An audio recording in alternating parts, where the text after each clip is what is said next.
Hello students. जैसे कि हमने लास्ट वीडियो में देखा था कि देयर आर सम कॉजेज जिसके कारण स्टोन्स भी डिके होते हैं। तो बहुत ज़रूरी है कि इस डिके के प्रोसेस को रिटार्ड किया जाए और स्टोन को प्रिजर्व किया जाए।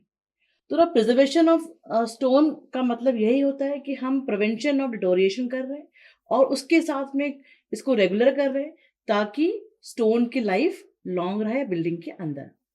अब ये स्टोन टू स्टोन वैरी करता है कौन सा प्रैक्टिस हम अपनाते हैं। इसमें से एक प्रैक्टिस है जिसमें इसको हम कहते हैं प्रोटेक्टिव कोटिंग की। अब इसमें सिंपल 3 स्टेप्स होते हैं कि पहले आप किसी ब्लो लैंप से स्टोन्स को ड्राई करेंगे, उसके ऊपर पैराफिन, लाइट पेंट या लिनसीड ऑयल अप्लाई करेंगे। अगर लिनसीड ऑयल अप्लाई कर रहे हैं तो पहले उसको बॉईल करना पड़ता है और उसको 3 कोट्स में अप्लाई करना पड़ता है। जब आपने इसको ये कोटिंग हो गया, उसके बाद जब ये सूख गया तब आप डाइल्यूट अमोनिया को वार्म वाटर में मिला के उसके ऊपर स्प्रे कर देते हैं, कोट कर देते हैं। अब इससे पूरा स्टोन जो है ये डिके से सेव हो जाता है। लेकिन ये एक टेम्पररी प्रोसेस है और इसको आपको पीरियोडिकली करना पड़ता है ताकि लॉन्ग टर्म स्टोन का लाइफ रहे। दूसरा होता है कि हम कर सकते हैं वॉशिंग ऑफ स्टोन्स। तो जैसे प्रिजर्वेटिव अप्लाई किया आपने, उसके बाद उसको पोटैश या thin solution of silicate of soda से हम वॉश कर देते हैं। इसके वॉशिंग करने से क्या होता है, इस वॉशिंग होने के बाद जब ये ड्राई हो जाए तो कैल्शियम क्लोराइड के सोल्यूशन इस पे अप्लाई किया जाता है। अब ये दोनों सोल्यूशन जो है जब मिल जाते हैं तो ये बनाते हैं लाइम सिलिकेट्स। अब लाइम सिलिकेट्स क्या होते हैं, ये जितने भी पोर्स होते हैं स्टोन के उसमें जमा हो जाता है और फर्दर डिके को स्टॉप कर देता है क्योंकि हमारे पोर्स ऑलरेडी फिल हो चुके हैं। और इस प्रोसेस में अगर कोई सॉल्ट का फॉर्मेशन होता है तो वो बाद में ड्राई आउट हो जाते हैं, वॉश आउट हो जाते हैं। इसमें तीसरा मेथड है बेरियम हाइड्रेट को यूज करते हुए।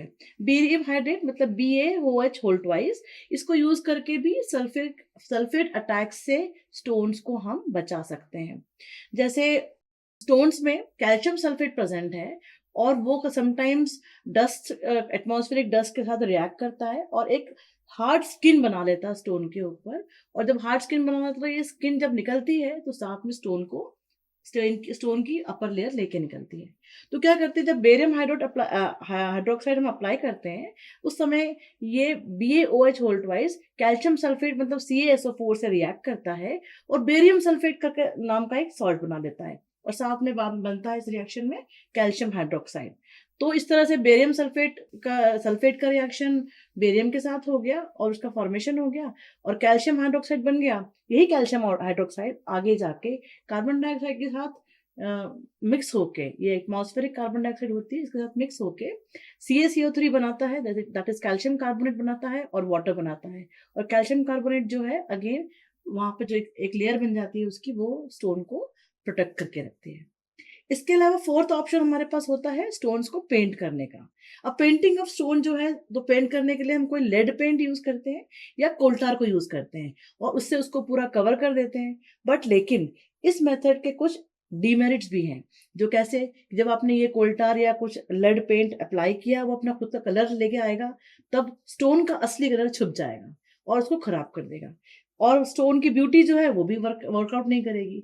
और इसके अलावा ये भी हो सकता है कि कोई सॉल्ट्स ऐसे वहां पे कंपोजिशन में मिल जाए उसको जो स्टोन के साथ रिएक्ट करे और फर्दर स्टोन को डैमेज करे।